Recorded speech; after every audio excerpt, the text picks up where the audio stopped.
משמאלי יושבת עמליה, הבת הגדולה שלי, משמאלי סיגל, הבת. מימני. כן.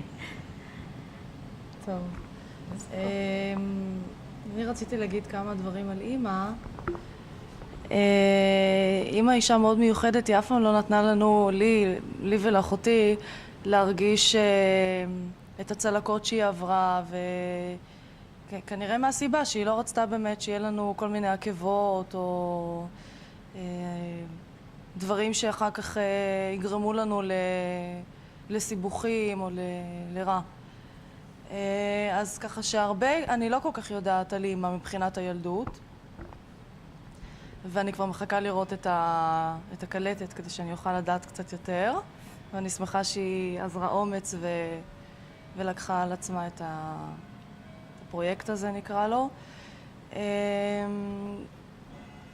זהו, אישה מאוד מיוחדת ואצילית, והיא כנראה מאוד מאוד חזקה, כי למרות שהיא לא דיברה איתנו על זה אף פעם, אני מניחה שהיו דברים כל כך קשים שהיא לא רצה לשתף אותנו, שזה רק מוכיח עד כמה היא חזקה, והיא תפקדה תמיד כרגיל, וממש אימא למופת.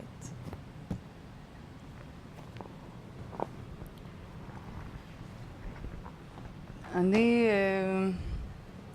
כמובן לא אחזור על מה שאחותי אמרה כבר,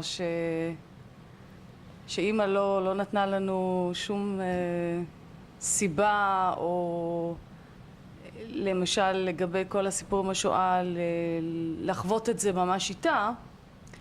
אבל אני למשל החלטתי שלמרות שאימא מאוד רצתה שאני אעשה קריירה גדולה בגרמניה, לא רציתי אף פעם לחשוב על עצמי בתור, גם בתור זמרת, בכלל בתור בן אדם שיקדיש את החיים שלו ואת כל כישרון שלו דווקא במקום שהוא כל כך, עם היסטוריה כל כך קשה.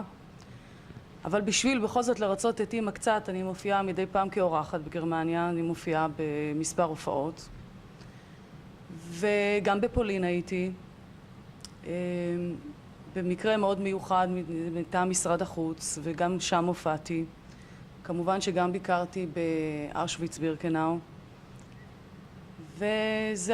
זו הייתה בכלל חוויה מאוד מיוחדת, כי בשבילי זה היה שוב קשר אומנם ישיר, כי אני ידעתי שאני נכנסת לשם. אז אמא אמרה שאפילו יכול להיות שחלק מהמשפחה שלה לא נרשמו, לא הספיקו לרשום אותם, מפני שהם פשוט הושמדו עוד לפני שבכלל רשמו אותם או משהו כזה, כך שגם לא יכולתי לברר את זה. אבל אני חושבת שלי יותר קשה